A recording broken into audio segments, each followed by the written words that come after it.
네, 뉴욕 증시 A2G 조영 기자와 함께하겠습니다. 조 기자, 오늘은 어떤 기업 얘기해 볼까요? 네, 티커명을 볼까요? MSFT, 네. 바로 마이크로소프트입니다. 그렇군요. 마이크로소프트 이번에 애플을 제치고 시총 1위로 올라섰다라는 소식이 굉장히 좋던데 지난주 이 빅테크 실적이 속속 발표가 됐습니다. MS 실적이 애플보다 좋았나 보죠? 맞습니다. 결국은 실적이 희비를 갈랐는데요. 먼저 주가를 보면 지난 금요일, 그러니까 29일 기준으로 마이크로소프트는 전날 대비 2.24% 오르면서 331달러대에서 마감을 했습니다. 예. 주가 흐름을 보면 올해 초 210달러에서 시작해서 무려 9월, 10월은 좀 주춤을 했는데 이번 실적 발표를 앞두고서 10% 넘게 상승했습니다. 또 예. 반면 애플은 월가 예상치를 밑도는 실적을 발표하면서 1.82% 주가가 하락을 했는데요. 애플의 실적이 이 시장 기대치를 하회한 것은 무려 4년 만입니다. 그리고 이어진 실적 컨퍼런스 콜에서 팀 쿡이 아무래도 4분기까지 반도체 쇼티지 여파가 이어질 것이다라고 발표하면서 주가가 떨어졌고요.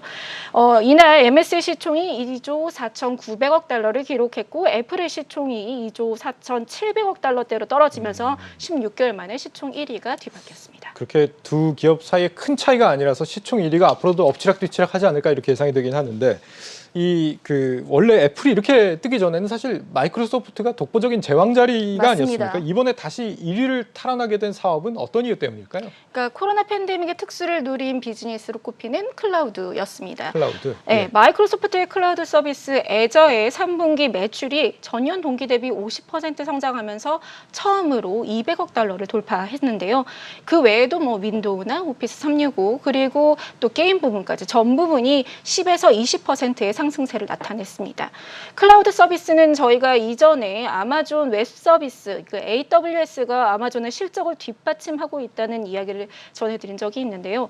그러니까 세계 클라우드 시장을 아마존과 양분하는 곳이 바로 마이크로소프트입니다. 예. 시장 조사업체 가트너에 따르면 전 세계 퍼블릭 클라우드 시장은 지난해 2,700억 달러에서 올해 3,323억 달러. 그러니까 우리 돈으로 약 400조 원에 육박하는 시장으로 1년 만에 23% 넘게 성장을 했는데요.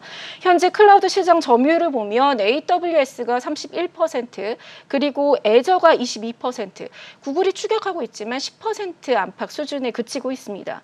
그러니까 아마존과 MS가 합쳐서 53% 절반 이상을 차지하고 있다는 것이죠. 근데 또 성장 흐름을 살펴보면 아마존은 수년 전부터 점유율 30%대를 계속 유지해 왔습니다. 하지만 마이크로소프트의 성장세가 두드러지는 모습이고요. 지난 1년간 마켓시어 상승폭으로는 마이크로소프트는 50% 상승한 반면 아마존은 34% 성장을 나타냈습니다. 네, 지난번 짚어봤던 아마존도 그렇고 이 클라우드 사업이 돈벌이가 많이 되긴 하나 봅니다. 네. 마이크로소프트 하면 아직도 이제 윈도우랑 MS 오피스를 주로 떠올릴 것 같은데 클라우드 사업이 이렇게 갑자기 성공하게 된 배경이 뭘까요? 물론 이제 아무래도 코로나 팬데믹으로 인해서 재택근무도 많아지고 또 원격 수업도 많아졌죠. 예. 그리고 최근에 기업들이 택하는 것이 이제 멀티 클라우드인데요. 이 보스턴 컨설팅 그룹에 따르면 대기업의 3분의 2가 멀티 클라우드를 전환하고 있다고 합니다. 그래서 클라우드 시장이 이처럼 많은 회사가 경쟁하더라도 아직까지 시장의 성장성이 남아있다 이렇게 볼 수 있습니다. 그렇군요. 이 안드로이드 앱을 쓸 수 있다고 하잖아요. 윈도우 11. 윈도우 11도 마이크로소프트가 이번에 내놨습니다. 맞습니다. 그래서 현재 이미 출시가 된 상태죠. 지금 시장 반응이 어떻습니까? 그러니까 차세대 운영체제 윈도우 11이 지난달 5일에 출시를 했는데요. 물론 아직까지도 좀 오류가 있고 일부 서비스는 불완전한 모습입니다. 하지만 이제 윈도우 11이 탑재한 신제품 PC들이 올 연말까지 집중 출시될 전망이고요. 안전성과 업무 효율성 그리고 게임 환경 등이 개선됐다고 합니다. 코로나 이후에 이제 개인 PC 구매가 다시 늘었는데 연말로 다가오면서 마이크로소프트에게는 어떻게 보면 산타랠리 좋은 실적이 기대된다고 하고요. 아까 말씀하신 이제 윈도우 중심의 폐쇄성을 버린 것이 아무래도 핵심이 될 것으로 보입니다. 이걸 이끈 게 바로 CEO죠. 사티아 나델라 CEO가 개방적이고 협력적인 문화를 좀 이끌어냈는데요. MS 오피스를 안드로이드, iOS에 내놓는다든지 또는 윈도우 11에서 안드로이드 앱이 가능토록 했습니다. 그러니까 뭐 인스타그램이나 배달 앱 같은 것도 PC에서 활용이 가능해지는 것입니다.